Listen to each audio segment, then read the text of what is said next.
प्रादेशिक परिवहन कार्यालय ठाणे येथे राज्य रस्ता सुरक्षा अभियान 2025 आणि शासनाच्या 100 दिवसाचा प्राधान्यक्रम या कार्यक्रमाच्या अनुषंगानं प्रादेशिक परिवहन विभागामार्फत घेण्यात आलेल्या कार्यक्रमांची माहिती देण्यासाठी पत्रकार परिषद आयोजित करण्यात आली होती।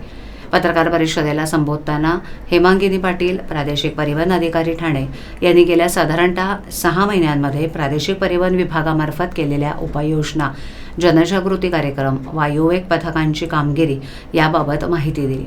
सुमारे 1500 चालकांची नेत्र तपासणी, 2000 स्कूल बस चालक आणि सहवर्तींचे शिबिर, ब्लॅक स्पॉट सर्व्हे तसंच त्यातील सुधारणा, उपाययोजना, हेल्मेट वापराबाबत नागरिकांमध्ये जनजागृती, सायकल रॅली, दुचाकी रॅली, महिला कार रॅली, रक्तदान शिबिर, मोटार ड्रायव्हिंग स्कूल यांचं शिबिर, 10,000 विद्यार्थ्यांची चित्रकला स्पर्धा, शाळा कॉलेजेसमध्ये रस्ता सुरक्षेबाबत व्याख्यान इत्यादी बाबींचा यामध्ये समावेश होता।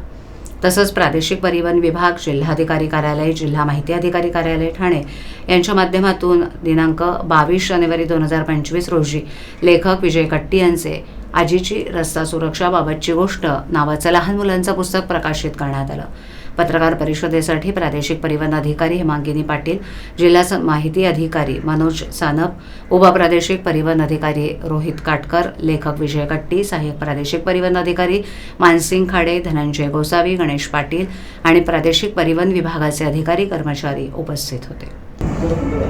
सप्तश्रुती आखायचं एकच कारण आहे, आपण दरवर्षी अभियान करत असतो, पण अभियान काही संपत नाही। एवढीच आता लोकांना विनंती आहे की हे अभियान व्हायलाच नाही पाहिजे ॲक्च्युली, कारण वाढतं अपघाताचं प्रमाण आणि आपलं महाराष्ट्र राज्य संपूर्ण भारतात अपघाताच्या बाबतीत 3 नंबरवर आहे, ते शेवटच्या नंबरला जाण्यासाठीचा हा प्रयत्न आहे।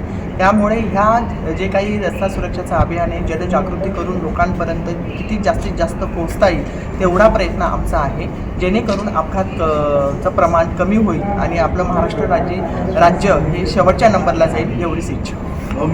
काय काय उपक्रम राबवले, जसे नेत्रचिकित्सा असेल किंवा नेत्र तपासणी असेल, असे काय लोकांपर्यंत पोहोचण्यासाठी सायकल रॅली घेण्यात आली, सुपर बाईकची रॅली घेण्यात आली, महिलांची रॅली घेण्यात येणार आहे 25 तारखेला।